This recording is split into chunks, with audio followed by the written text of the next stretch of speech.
নির্বাচনের নামে ধোঁকা, একটা গুন্ডাতান্ত্রিক সমাজ, বাকস্বাধীনতা ছিল না, দুর্নীতি ছিল। কিন্তু সেখান থেকে মুক্তির জন্য মানুষ পরবর্তীকালে আন্দোলনে এসেছে।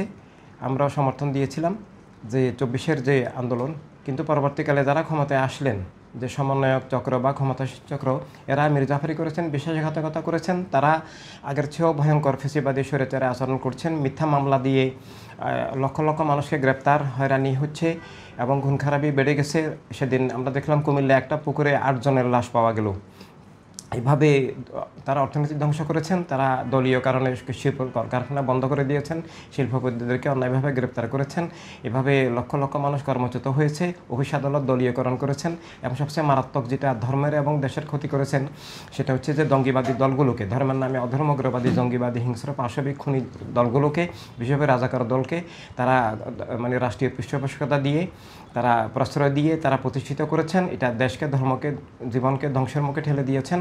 এভাবে তাদের কাছে ভালো কিছু আশা করা যাচ্ছে না।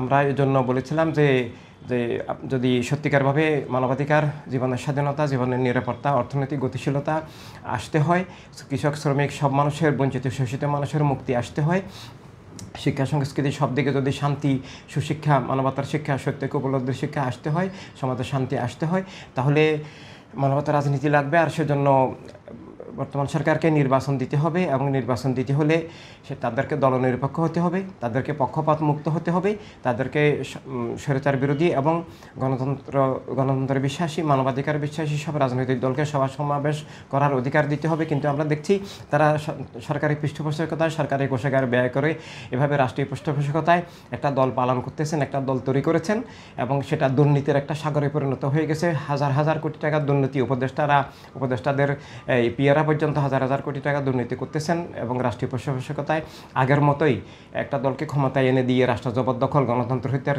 একটা চক্রান্ত চলছে। এই অবস্থায় নির্বাচন আশঙ্কাযুক্ত হয়ে গেছে।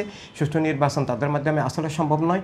আমরা এই জন্য প্রস্তাব করেছিলাম যে মানে দলনিরপেক্ষ, পক্ষপাত মুক্ত একটা নির্বাচনী সরকার হোক এবং আগামী নির্বাচনটা ডিজিটাল, অর্থাৎ মোবাইলের মাধ্যমে যেন আমরা সবাই অ্যাপসের মাধ্যমে ভোট দিতে পারি, যেমন আমরা বিকাশে লেনদেন করি, এভাবে যেটা এস্তোনিয়াতে বর্তমানে আছে। ডিজিটাল নির্বাচন, থাম্বের মাধ্যমে নির্বাচন, যে যার যার মানে রাষ্ট্রীয় আইডি যেটা আছে এবং ভোটার আইডি এবং পাসওয়ার্ড থাকবে, নাম্বার থাকবে, যার যার মার্কায় তিনি ভোট দিবেন ঘর থেকে। আর এভাবে যদি হয়, প্রবাসী 1,20,00,000 মানুষ প্রবাসী আছেন, তারা প্রত্যেকেই নাগরিক, তাদের বিরাট অবদান আছে দেশের উপরে, অর্থনীতির উপরে, সামাজিক মানে শান্তির উপরে তাদের বিরাট অবদান আছে। তো তাদেরকে ভোটাধিকার থেকে বঞ্চিত করা, এটা তো মারাত্মক অগণতান্ত্রিক এবং তাদের অধিকার হরণ, নাগরিকত্ব হরণ হচ্ছে।